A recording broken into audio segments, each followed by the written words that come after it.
भितरवार के निकट केरुआ गांव के बरी वाले हनुमान जी मंदिर पर मिश्रा परिवार द्वारा श्रीमद् भागवत कथा का आयोजन चल रहा है। भागवत कथा के दूसरे दिन बुधवार को कथावाचक मधुसूदन शास्त्री जी के मुखारविंद से सुखदेव राजा परीक्षित मिलन की कथा आदि भावना आत्मक प्रसंग सुनाए, जिन्हें सुनकर श्रद्धा मंत्र दुग्ध हो गए। कथावाचक पंडित श्री मधुसूदन शास्त्री जी ने सुखदेव जी की जीवन लीला सुनाते हुए कहा कि माता पार्वती ने भगवान भोलेनाथ से आग्रह किया कि कुछ ऐसा मुझे बताओ कि ना तो मनुष्य को बताओ ना जीव जंतु को पता हो। भोलेनाथ ने माता पार्वती से कहा कि आप हुक्के लगाने में समझ आओ कि आपको नींद नहीं आई। माता पार्वती ने कहा ठीक है।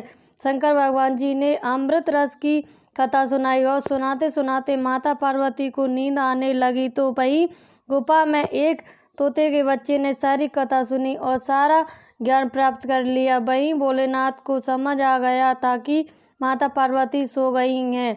जब उन्होंने देखा तो पता लगा कि तोता का बच्चा होके बढ़ रहा है। इस पर भोलेनाथ क्रोधित हुए और उसे मारने का फैसला लिया। तोते का बच्चा वहां से भाग खड़ा हुआ और वेदव्यास की कुटिया पर पहुंचा, जहां उनकी पत्नी जमाई ले रही थी। तोता का बच्चा मुंह में घुस गया और गर्भ में आ गया। जन्म लेने के पहले उन्हें वेद का पूरा ज्ञान प्राप्त हो गया था। 12 महीने के बाद सुखदेव ने जन्म लिया। वहीं राजा परीक्षित अर्जुन के पोते थे। पांडवों ने जब पृथ्वी त्यागी तो राजा परीक्षित का राज तिलक किया था। एक दिन राजा परीक्षित शिकार खेलने के लिए जंगल में गए थे। उनका प्यास के कारण पूरा बुरा हाल हो गया था। जंगल में एक कुटिया के पास में जा पहुंचे और ऋषि मुनि से पानी की होकार लगाने लगे।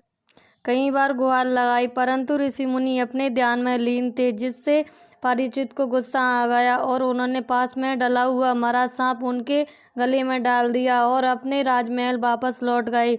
ऋषि मुनि के पुत्र ने अपने पिता के गले में मरा हुआ सांप देखा तो उन्होंने श्राप दे डाला कि राजा परीक्षित 7 दिनों के अंदर सांप के काटने से उनकी मृत्यु हो जाएगी। जब ऋषि मुनि अपने ध्यान से वापस आए तो उन्होंने अपने पुत्र से माफ़ी मांगने की कहा और ऋषि मुनि ने एक व्यक्ति राजमहल में भेजा और राजा परीक्षित को ज्ञान कराया कि ऋषि मुनि के पुत्र ने उन्हें श्राप दे दिया है। इतनी बात सुनकर राजा परीक्षित व्याकुल हो गए और सुखदेव जी के चरणों में जा पहुँचे, जहाँ उन्होंने 7 दिन तक उन्हें भगवान कथा सुनने और जब परीक्षित अपने ध्यान में दक्षक नाग ने उन्हें डस लिया और राजा परीक्षित की मौत हो गई। इसीलिए वेद पुराण एवं भागवत कथा में सुखदेव राजा परीक्षित की कथा का महत्वपूर्ण वर्णन किया जाता है। वहीं